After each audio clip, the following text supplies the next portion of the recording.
బాప్తిజం తీసుకున్న కొత్తలో అందరూ ఏం చేస్తారండి? పొద్దున్న లేచి ప్రార్థన చేసేస్తారు.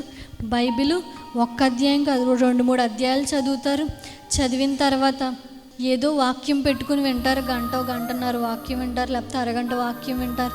విన్న తర్వాత వాళ్ళ పనులు, వాళ్ళ కార్యక్రమాలు చేసి పరిశుద్ధంగా జీవించడానికి ప్రయత్నిస్తారు.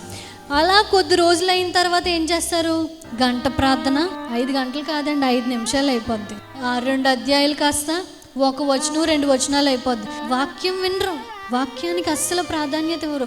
ఇప్పుడు ఎక్కడ పడితే అక్కడ మనకి వాక్యం ధారాళంగా విస్తారంగా అందజేస్తున్నాడు దేవుడు. నీకు రోజు నీతో మాట్లాడి నిన్ను సరిచేసి నిన్ను ఆయన దగ్గరికి తీసుకొచ్చి నిన్ను దీవించి ఆశీర్వదించాలని టీవీలో వాక్యం, ఫోన్ ఆన్ చేస్తే వాక్యం, చర్చిల్లో వాక్యం, రోజు మనం వినాలే. కానీ రోజు ప్రతి నిమిషం వాక్యం వచ్చే ఒక ఆపర్చునిటీ దేవుడు మనకి అనుగ్రహించాడు. కానీ వాక్యం అంటే ఎక్కదు, వాక్యం అంటే నిర్లక్ష్యం. అంటే రోజు రోజుకి నీ ఆత్మీయ జీవితం, దేవునితో నీ ప్రయాణం ఏమైపోతుంది?